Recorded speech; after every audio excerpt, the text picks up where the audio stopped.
L'histoire, c'est pas juste une liste de vieux noms et de dates. C'est plein d'empires oubliés qui ont façonné le monde dans lequel on vit.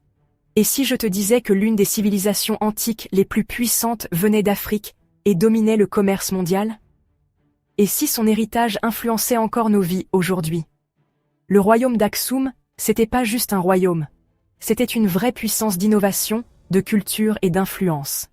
Allons découvrir son histoire. L'essor du royaume d'Aksum au 1er siècle de notre ère a marqué l'émergence de l'une des civilisations les plus influentes d'Afrique. Un puissant empire commercial qui a prospéré dans la corne de l'Afrique et a joué un rôle crucial dans le commerce mondial. Niché dans ce qui est aujourd'hui le nord de l'Éthiopie et l'Érythrée, l'emplacement stratégique d'Aksum lui a permis de dominer les réseaux commerciaux reliant le monde méditerranéen, la péninsule arabique et l'océan Indien.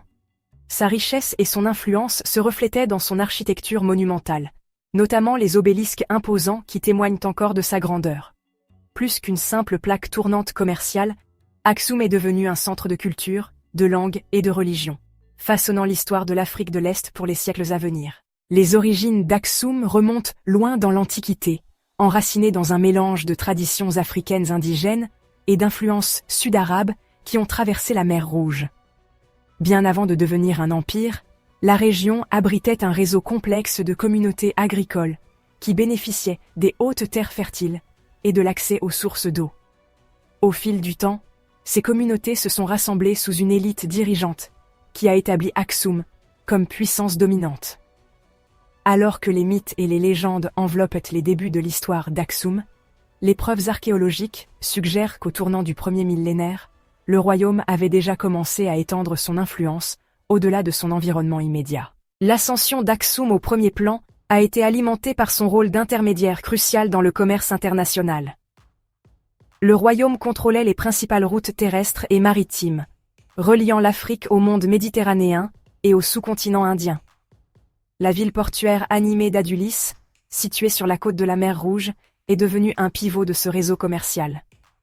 Des marchands de Rome, de Perse, d'Inde et d'Arabie affluaient vers les marchés d'Aksum, échangeant des marchandises telles que l'or, l'ivoire et des animaux exotiques contre des textiles, des épices et des métaux précieux. Ce succès commercial a permis au royaume de frapper sa propre monnaie, l'un des premiers exemples de monnaillage en Afrique subsaharienne, signe à la fois de sophistication économique et d'autorité politique. Alors que le commerce apportait une immense prospérité, c'est la capacité d'Aksum à consolider son pouvoir qui lui a permis de maintenir sa domination. Les dirigeants du royaume, dont la lignée était imprégnée de légitimité divine, exercèrent leur autorité sur une population vaste et diversifiée. Les conquêtes militaires ont étendu la portée d'Aksum, lui permettant de contrôler les territoires voisins, y compris des parties de la péninsule arabique. Ces politiques expansionnistes ont non seulement sécurisé les routes commerciales, mais ont également facilité les échanges culturels, conduisant à l'adoption de styles architecturaux, de développement linguistique et de pratiques religieuses de différentes civilisations. L'un des symboles les plus frappants de la puissance et de la richesse d'Aksum était sa tradition d'ériger des stèles massives ou obélisques. Ces structures de pierre imposantes, souvent sculptées de motifs complexes, servaient de marqueurs pour les tombes royales et proclamaient les réalisations des souverains aksumites. Le plus grand d'entre eux, l'obélisque d'Aksum, mesurait plus de 30 mètres de haut avant de s'effondrer, une merveille d'ingénierie qui reflétait les prouesses artistiques et techniques du royaume. Ces monuments n'étaient non pas simplement décoratifs, ils renforçaient l'autorité divine des souverains d'Aksum et cimentaient leur héritage dans les annales de l'histoire. La religion a joué un rôle central dans l'organisation de la société aksumite. Dans ses premières années, le royaume pratiquait une forme de polythéisme influencé par les traditions sud-arabes, adorant des divinités telles que Marem, le dieu de la guerre. Cependant, au IVe siècle de notre ère, Aksum a subi une profonde transformation lorsque le roi Ezana s'est converti au christianisme, ce qui en fait l'un des premiers États à adopter la religion comme religion officielle. Cette conversion, facilitée par le contact avec le monde romain et les efforts missionnaires de personnalités telles que Frumentius, a eu des implications durables.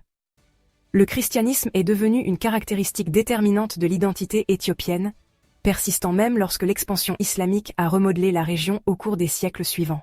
La force d'Aksum n'était pas seulement militaire ou économique, elle était aussi intellectuelle.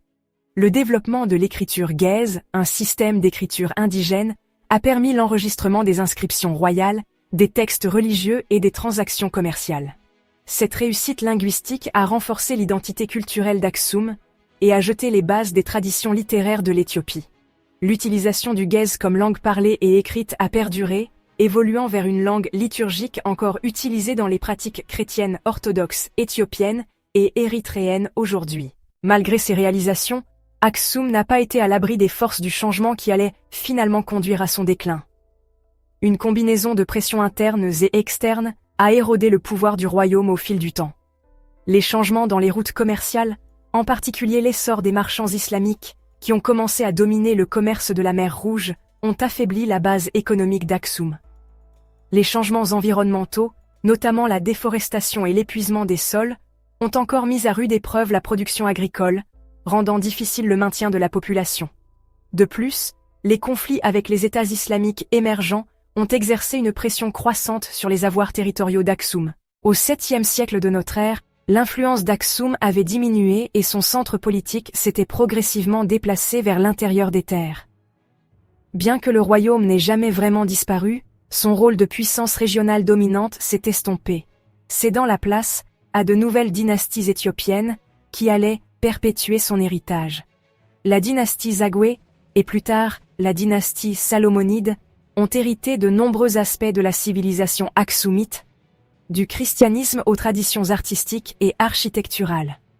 Les échos de la grandeur d'Aksum sont restés profondément ancrés dans la culture éthiopienne, façonnant son identité et sa conscience historique. L'histoire d'Aksum est celle de l'ingéniosité, de l'ambition et de la résilience.